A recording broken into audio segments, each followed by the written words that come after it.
let us talk about the next program for the day, where we delve into the powerful theme of unity. In an increasingly complex world, it is vital that our greatest strength lies in unity. Together, we can tackle challenges that seem insurmountable when faced alone. Today, we will explore an inspiring story with graceful choreography and actionable strategies that demonstrate how collaboration and solidarity can lead us to meaningful solutions. So, let us embark on a journey together and discover how unity can illuminate our path forward. एक पेड़ पर एक चिड़िया अकेली रहती थी। वह खुश थी, लेकिन उससे अकेलापन महसूस होता था। एक दिन उसने दूसरी चिड़िया से दोस्ती की, फिर तीसरी से, और धीरे धीरे कई चिड़िया उसके साथ जुड़ गई। वह मिलकर खाने और साथ मिलकर रहने लगे। वह शिकारियों से बचती थी। एक बार शिकारी ने जाल लगाया, लेकिन चिड़िया ने अपनी ताकत और समझदारी से खुद को बचा लिया। तुम बता राजा, शिकारी से बचने में चिड़ियों ने सबसे बड़ी ताकत क्या लगाई? उनकी एकता, उनकी बुद्धिमानी या उनका भाग्य? सुन राजा, अगर तू बोला तो मैं उड़ जाऊंगा, और ना बोला तो मैं तेरे सर के टुकड़े टुकड़े कर दूंगा।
जुटे रहे तो छोटे हो पर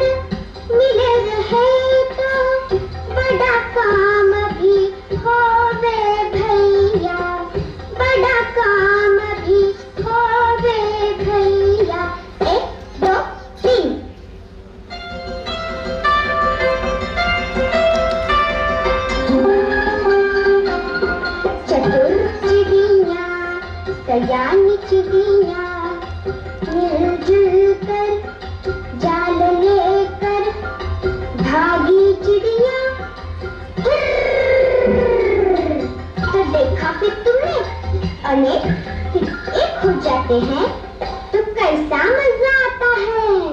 दीदी मैं बताऊं? हो गए एक, बन गई ताकत, बन गई हिम्मत। दीदी अगर हम एक हो जाए तो बड़ा काम कर सकते हैं। हाँ हाँ क्यों नहीं, तो इस पेड़ की आम भी तोड़ सकते हैं।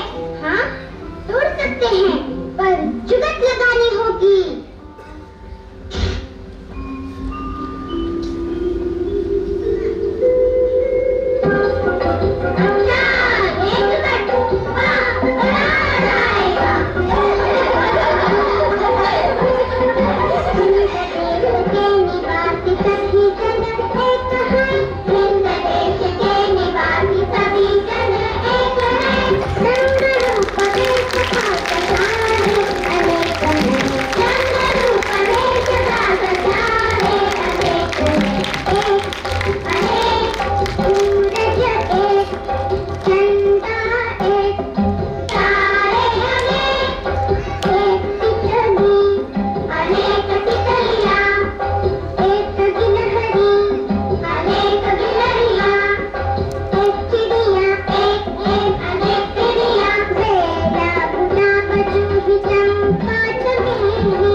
बुद्धि और भाग्य के भरोसे रहने वाला सब कुछ हासिल नहीं कर सकता, लेकिन एकता के साथ रहने वाला हर मुश्किल से बाहर निकल सकता है। चिड़िया इसी एकता को प्रमाणित करते हुए ही शिकारी की जाल से खुद को बचा पाई। वाह राजा, मान गए तुम्हारे न्याय को, लेकिन मैंने तुझे बोलने को मना किया था। तू बोला और मैं